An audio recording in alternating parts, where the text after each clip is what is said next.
So, good morning, happy Sabbath.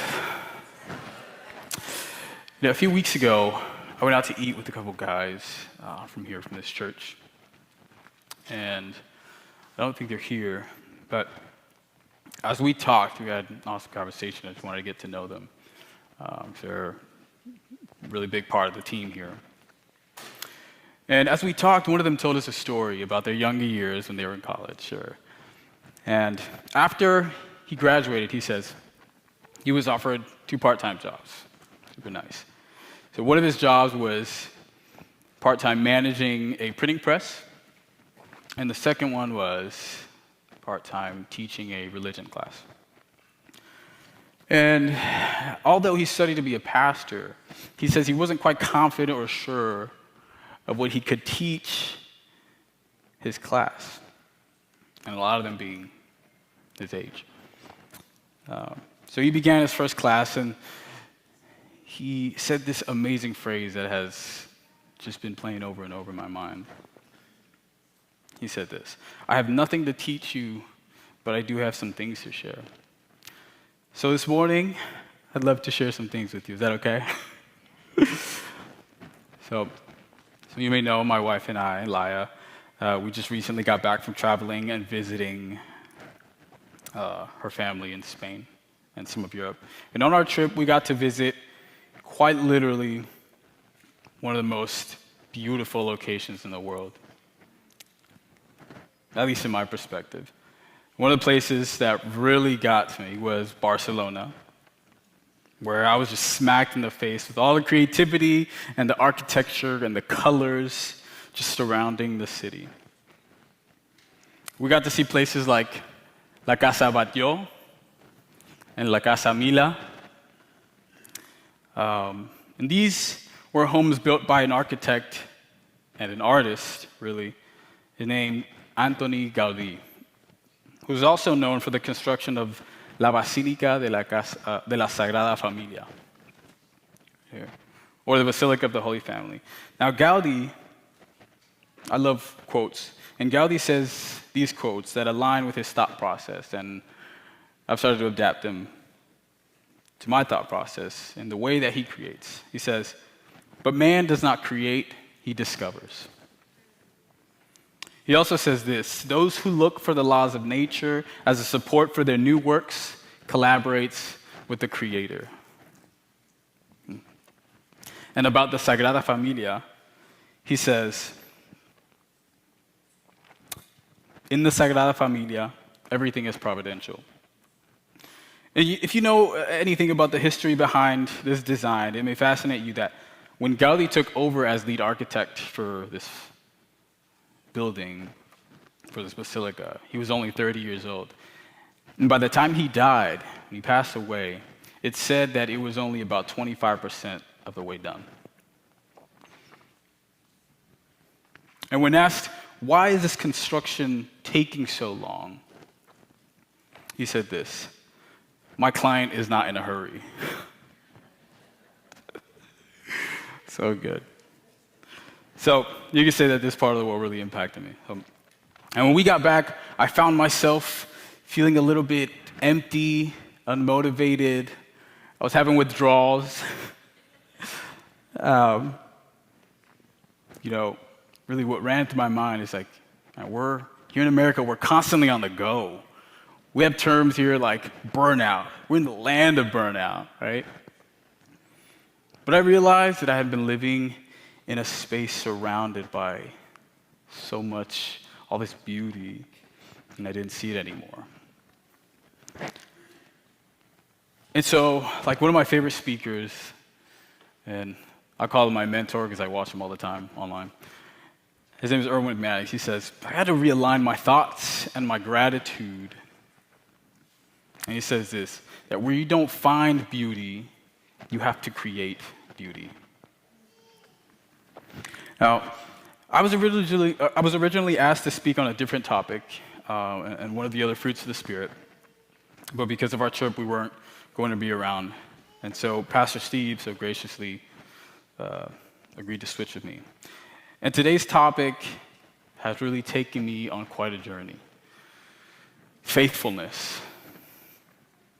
There's so many angles and different takes that we can talk about when it comes to faithfulness. And at first, it seemed right to talk about resilience. After all, the Bible says, for the righteous person falls 7 times and gets back up again.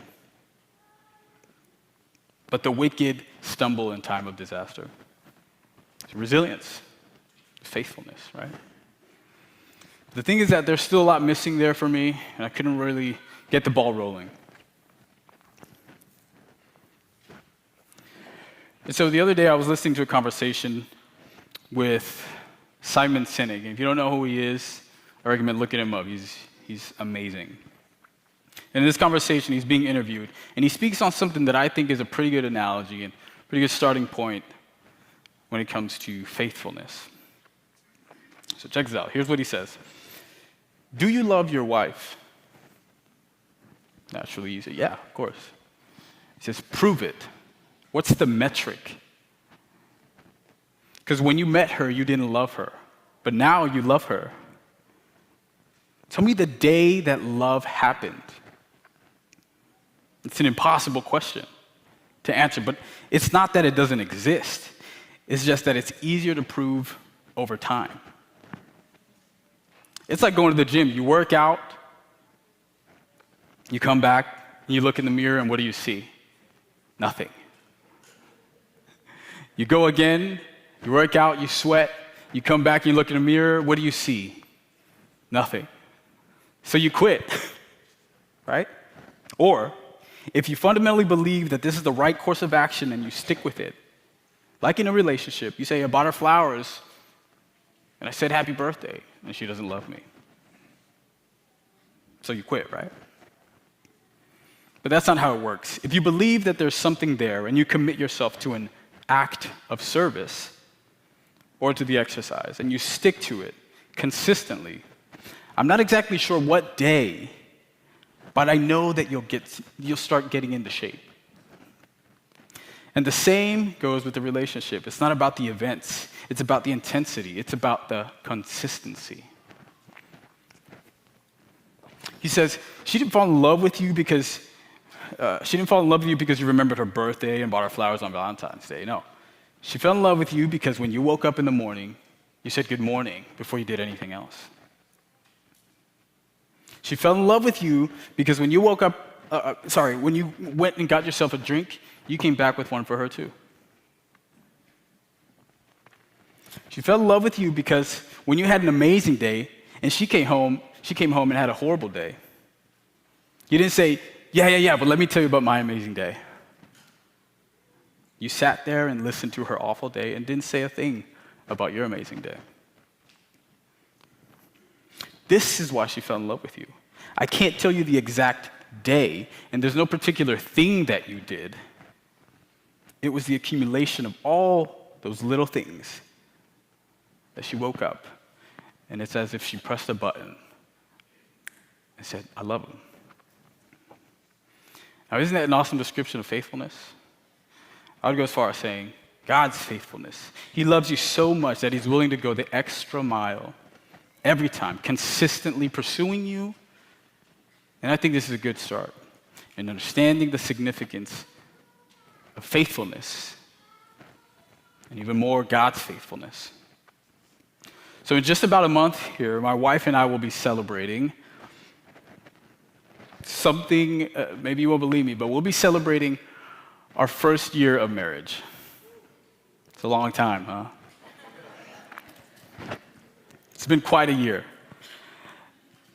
But in this year, we've learned a number of things. And people love to ask, how's the married life? And I think I have a pretty good answer. I say, we're learning to share. How many can relate?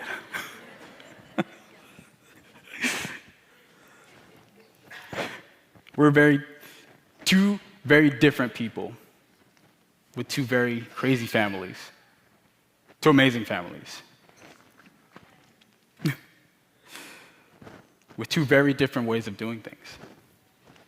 So we started to realize that this marriage thing is not exactly rainbows and butterflies, 24 hours a day, 7 days a week, right? Now, pretty soon, we found ourselves clashing a little bit. And like Laya puts it, we're not arguing well. And so many of you may know my wife, Laya, is in the mental health profession. And so naturally, it allows me to read some of her books and get some of the crumbs of knowledge she has. But anyways, she quickly suggested very early on that we do couples therapy. And I'm like, whoa. Immediately, my mind goes into crisis mode. I'm like, what did I do? Is this how it starts? Is this how it ends? Dramatic. So I agree, and we meet our therapist and let her know what's going on. And she tells us, guys, relax. Relax. You need to open up and realize that it's not all about just me. It's not about you against her or her against you. It's about us against the world.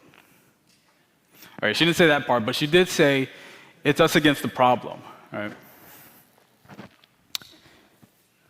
You see, we had this idea of marriage that completely disrupted the way we've been doing life in this season. So we've been on a journey of learning and unlearning and redefining our love and what that actually means, and to really love each other until death do us part. And the same is true when we talk about God. What we think about God matters. Our image, our view of God has a direct effect on how we live our lives. And the awesome thing is that he opens it up for us to call on him when we need. You see it in the scene of the burning bush. Moses asked God, what do we call you? And God says, I am. He says, I'm just going to give you that first part. So whatever you need me to be at the end, you put it in the end. And I will covenant, I promise, to be that.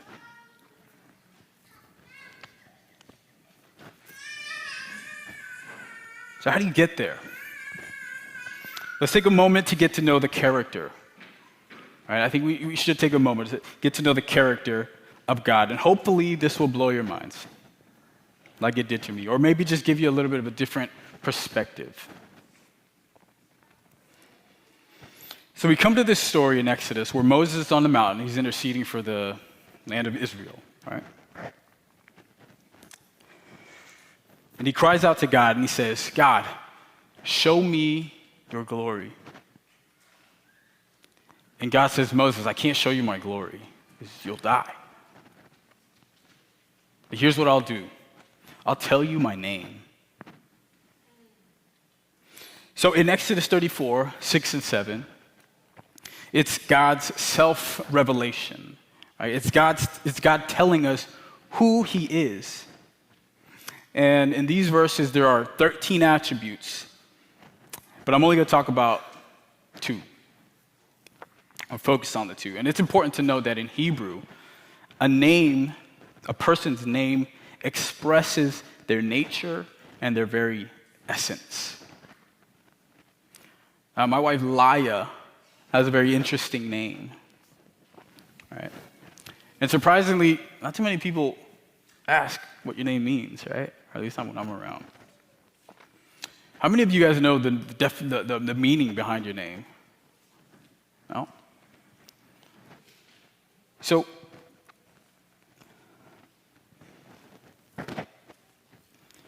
Laya, if you know Laya, you'll realize that the meaning behind her name really expresses her nature and her essence. The name Laya means one who speaks well or well-spoken. And if you know Laya, that's definitely her. That really defines her. So in Exodus 34, 6, it says this. I'm not sure if you guys can put it up, or you guys can listen or look it up with me. Exodus 34, 6. And I'm reading from NIV. It says, and he passed in front of Moses, proclaiming, the Lord, compassionate and gracious God, slow to anger, abounding in love and faithfulness. So I want to focus on those last 2 very specific attributes to God's name. to his nature, to his character. Abounding in love and faithfulness. And it's interesting to note that out of the attributes in these two verses, 6 and 7, these two, love and faithfulness, are joined together. But let's start with love. And I know my wife spoke on this a couple of Sabbaths ago, so I just want to build a little bit on that. So one of the Hebrew words for love is hesed, or it should be pronounced chesed, which is actually a difficult word to translate in English, thus the many translations. That is because there's a range of meanings for hesed, but it literally means love, but it does not stop at love. Hesed is by far one of the most important concepts in Jewish thought and history. And one ancient Jewish rabbi said this: the whole foundation of the world is built on three things: the Torah,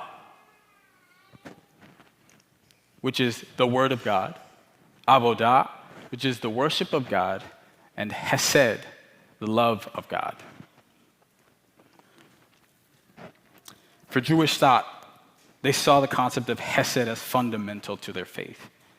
It is by far the most influential of all the divine qualities that we see in Exodus 34.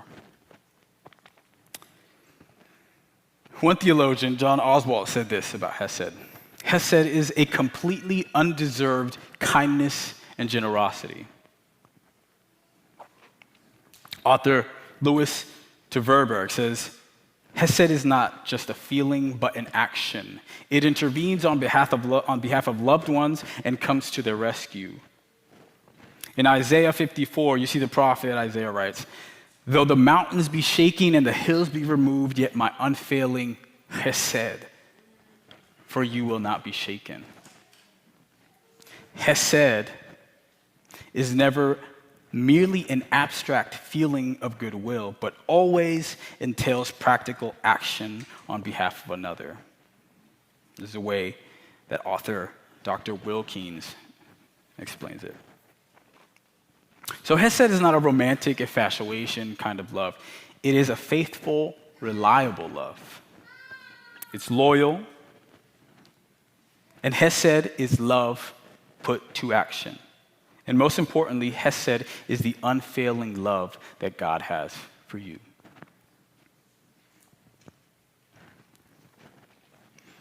And this is a strengthening truth, a reliable foundation. And as Pastor Rick Warren said, God's love is like an ocean. You can see its beginning, but never its end.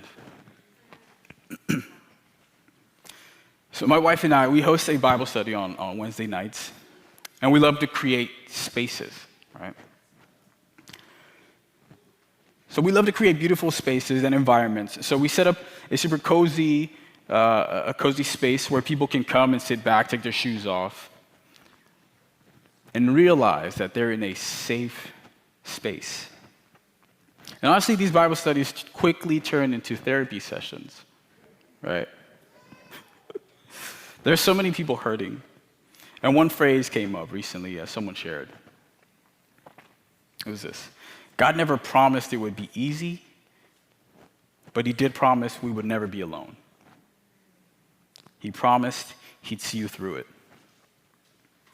And many of you today might be going through all kinds of brokenness, but just know that in the middle of that brokenness, is a God who says, great is my unfailing love for you. And this is one of the truest things there is to know about God. He's abounding, spilling over, way past capacity in hesed. So the same is true for emet, or faithfulness. And some translations might say for this verse, abundant in loving kindness and truth. So truth. This word emet literally means truth. It comes from a verb, aman, that means to support or make firm, and it expresses the image of strong arms of a parent supporting a helpless infant. This is where we also get amen, right? Which is what we use to agree or affirm. So in Hebrew, the word for truth, emet, consists of 3 letters: Aleph, Mem, and Tav. And why I like to speak on these little fun facts is because this is crazy, and I hope it really does blow your mind. Aleph is the very first letter in the Hebrew alphabet. Mem is the middlemost letter in the Hebrew alphabet. And Tav is the very last letter in the Hebrew alphabet. It spells emet, indicating that truth, his faithfulness, this truth encompasses all things and endures from the beginning to the end. And this really emphasizes God's faithfulness from beginning through all the way to the end. But something crazy happens. When we remove Aleph from this word, we're left with met instead of emet. So met is the opposite of life. Met is death.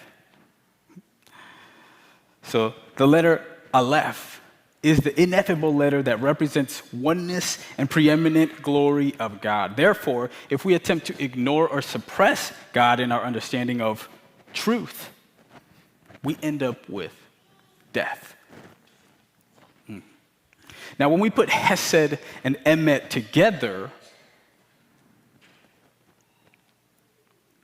abounding in love and faithfulness, this is called a hendiadys.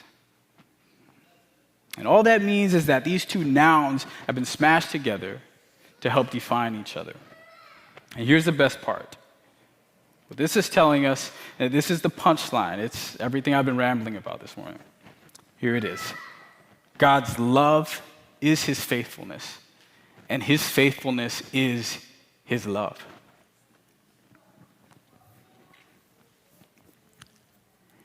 We see it in John 1:14, where John says about Jesus, he says, "The Word became flesh and made his dwelling among us. We have seen his glory." All right? He's using picture from Exodus.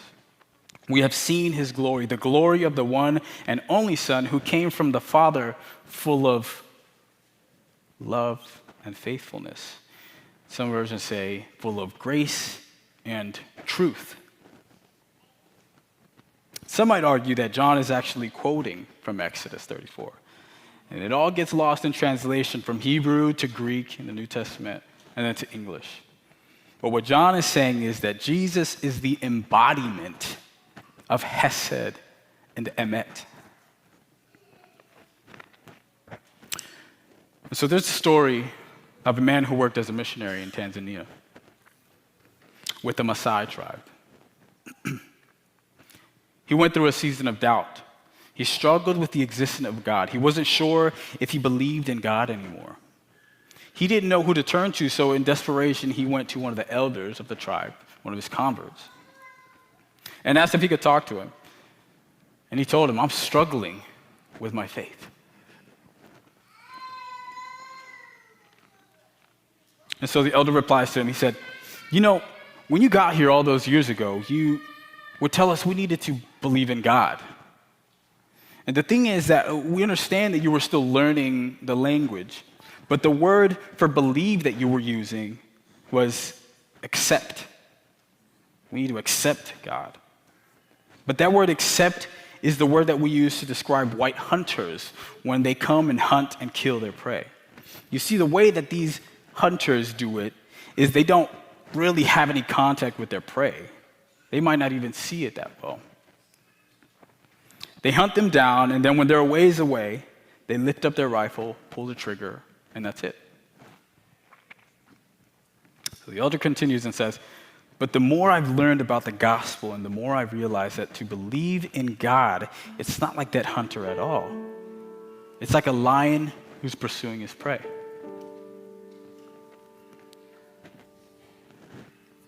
You see, when the lion stalks his prey, he longs for it. He yearns for it. And for days, he tracks his prey.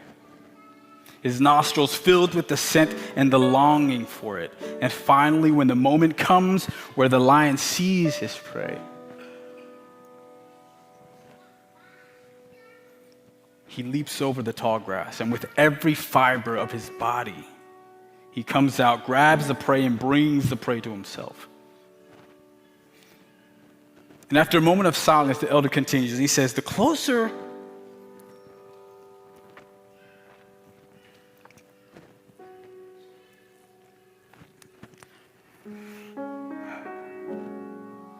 that is closer to what it means to believe in God. The more I know Jesus, the more I realize that he is the lion and we are the prey. And that's our story, right? Like that lion. God pursues us and pursues us. And we run and run.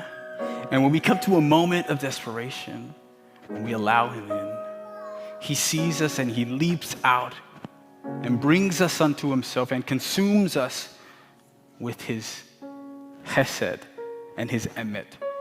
And he's faithful from beginning to end. God's love is his faithfulness, and his faithfulness is his love.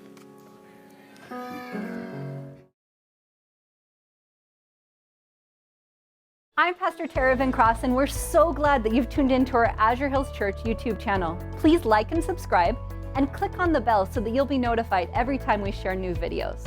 We are so glad that you're here. Until next time, please know that we're praying for you as you continue to be a voice of hope.